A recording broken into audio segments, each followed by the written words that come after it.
মোহতারাম পীর সাহেবরা যারা খানকায় বসে আধ্যাত্মিক সাধনা করছেন, আপনাদের সাধনা ব্যর্থ হবে। যদি নারী ধর্ষিতা হয়, যদি আদালতে ব্রিটিশের আইনে বিচার হয়, যদি সুদী অর্থনীতি চলে, মানুষ যদি ভয়ে ঘুমাতে না পারে, আপনাদের এই ধর্ম চর্চা ব্যর্থ হবে। আমাদের বাংলাদেশে যারা পীর সাহেবরা আছেন, বিভিন্ন খানকায় বিভিন্ন গদ্দিনসীন পীর, ঢাকার পীর, মানিকগঞ্জের পীর, বরিশালের পীর, সিলেটের পীর, আমাদের ভারতবর্ষে ঐতিহাসিক কাল থেকেই এদেশের মানুষ আধ্যাত্মিকতার চর্চা করেন। ইসলাম, শরীয়ত এবং মারেফতের সমন্বিত একটা ভারসাম্যপূর্ণ জীবন ব্যবস্থা।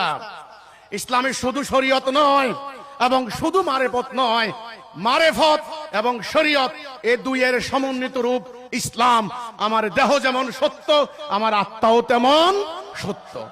আমাদের পীর সাহেবরা, আপনারা আপনাদের লক্ষ লক্ষ মুরিদ, আপনারা নানান ফেরকায় মুরিদদেরকে আপনারা বায়াত নেন, নানান ধরনের তসবিহ তাহলিল তাদেরকে শিখান, দোয়া কালাম শিখান, সবের বিভিন্ন আমল শিখান।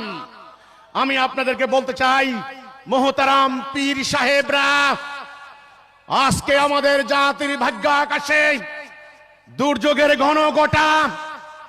গত 14 মাসে আপনারা দেখেছেন উগ্রবাদী একটা গোষ্ঠী 200 মাজারে হামলা করেছে, খানকায় হামলা করেছে, অনেকের বাড়িঘর লুট করেছে, গবাদি পশু লুট করেছে।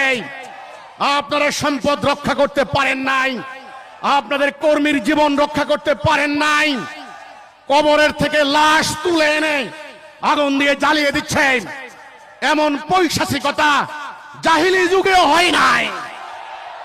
আমি মোহতারাম পীর সাহেবদেরকে বলতে চাই, আপনারা মুরাকাবা করেন, আপনারা মুশাহাদা করেন, আপনাদের কলবের মধ্যে আর কখনো কখনো ইলহাম হয়, এলকার হয়, আপনারা ইলহাম পান, এলকার পান, তাহলে আমার জাতি আজ ভয়ে ঘুমাতে পারছে না।